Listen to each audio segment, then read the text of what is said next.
ये वक्फ बोर्ड के जो चेयरमैन हैं, उनके साथ जो उनके चीफ मिनिस्टर हैं, उनके दबाव में या लालच में ये सब चीजें मिली भगत करके तुड़वाई जा रही हैं। मस्जिद, खानकाह और जो दरगाह हैं, जितने भी ये सब मजार जितने भी हैं, ये सब साजिश के तहत ये मिली भगत से तुड़वाए जा रहे हैं। इस आरएसएस की ताकतें हैं, उनके साथ मिलके ये खुद काम। कोई कागज दिखाया उन्होंने किसी को? कोई ऑर्डर दिखाया? कोई दिखाया कि ये यहाँ की जो ये डिमार्केशन रिपोर्ट ये सीधा सीधा अपराध है, क्राइम है, ये छल है, फरेब है। कोई G20 का मतलब नहीं है, कोई एनक्रोचमेंट का मतलब नहीं है। देखिए, रात के अंधेरे में सभी लोगों को पता है, पूरी दुनिया को, कौन लोग काम करते हैं। चोर, डकैत, लुटेरे। अगर कोई सरकारी व्यक्ति सरकारी काम करेगा, अभी भानु जी भी बता रहे थे, डीसी कपिल साहब ने भी आपसे बात की होगी, मेरे साथ इंदू जी भी हैं और राजेश जी भी हैं, तो ये बात आपको समझ लेनी चाहिए। जो रात के अंधेरे में काम करते हैं वो चोर, डकैत, लुटेरे होते हैं। तो जिन लोगों ने ये चोरी, डकैती और लूट मार की है यहाँ पे, उनके खिलाफ कानूनी कार्रवाई करने ही हम लोग आज आए हैं। हमारे पास यहाँ के मुतवल्ली साहब भी आए थे और दूसरे लोग भी आए थे। आज मैं इस बात पे नहीं जा रहा कि ये सारी जिम्मेदारी जो है, पार्लियामेंट ने जो एक्ट बनाया है, वक्फ बोर्ड बनाया है, जिसके बेसिस पे ये सब बचाने की जिम्मेदारी उसकी है। आज मैं उस बात पे नहीं जाऊंगा, लेकिन मैं इस बात के लिए, भानु भाई हमारे साथ हैं और दूसरे हमारे लीगल टीम पूरी साथ है।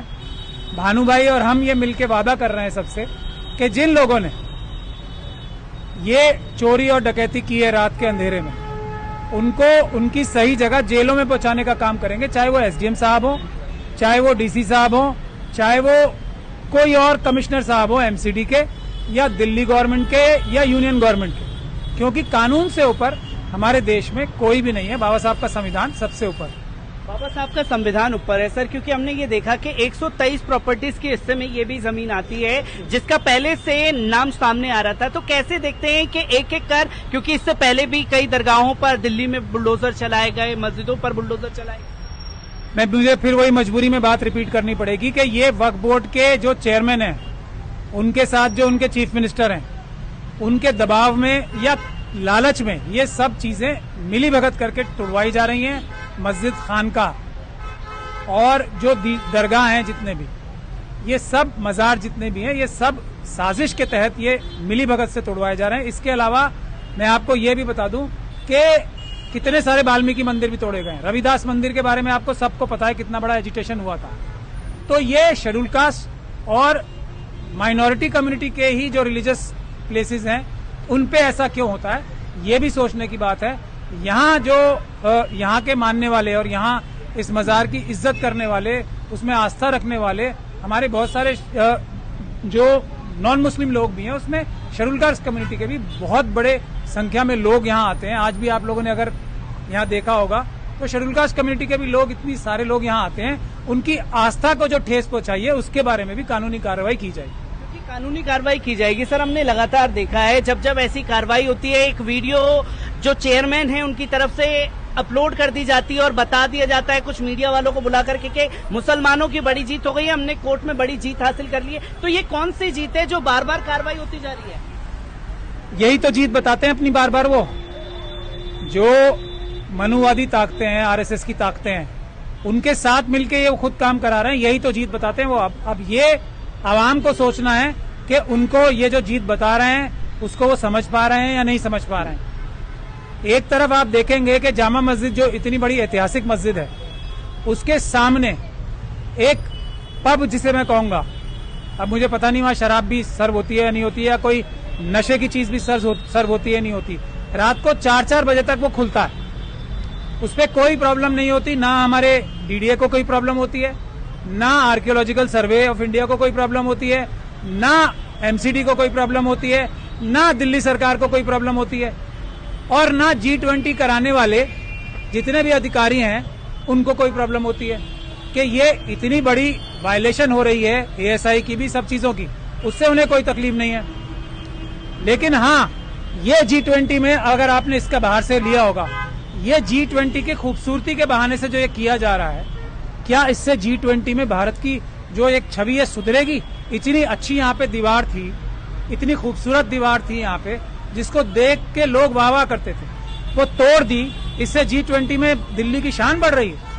तो मेरा कहने का मतलब ये है कि ये सीधा सीधा अपराध है, क्राइम है, ये छल है, फरेब है। कोई G20 का मतलब नहीं है, कोई एनक्रोचमेंट का मतलब नहीं है। एनक्रोचमेंट किस जगह पे होती है? जो सरकारी जमीन हो,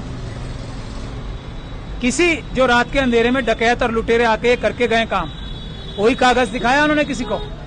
कोई ऑर्डर दिखाया? कोई दिखाया कि ये यहाँ की जो ये डिमार्केशन रिपोर्ट ये है, ये सारी जमीन वक्फ की जमीन है। ये तो हमारे खुद वक्फ बोर्ड की कमी है। तो ये यहाँ से लेके वहां तक जितनी जमीन है वक्फ की नहीं है, नहीं साबित कर पा रहे हैं, या वो होने के साथ भी मिली भगत से इसको लुटवा रहे हैं। वरना ये वक्फ की जमीन है, ये सड़क भी वक्फ की जमीन पे है।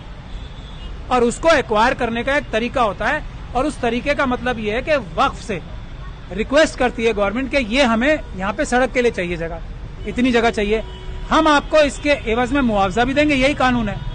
हम आपका शुक्रिया भी अदा करेंगे और पूरा देश आपका शुक्रिया अदा करेगा कि आपने अपनी वक्फ की जमीन में से ये जगह दी उसके लिए, ताकि यहाँ पे एक पब्लिक यूटिलिटी का काम हुआ।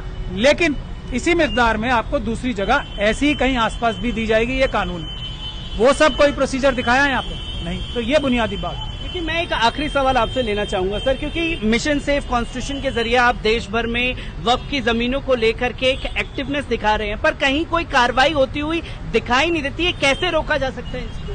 नहीं, ऐसा नहीं है कि कार्रवाई होती नहीं दिखाई दे रही। हैदराबाद में हम जहाँ गए हैं या दूसरी जगहों पे जहाँ भी गए हैं, वहां भी और यहाँ भी देखिए आप, यहाँ पे एक जो इतने पुराने, इतने जो चीफ थे सब चीटिंग और बेईमानी करने के लिए, उनको सस्पेंड किया गया ना, 3 बार सस्पेंड किया गया।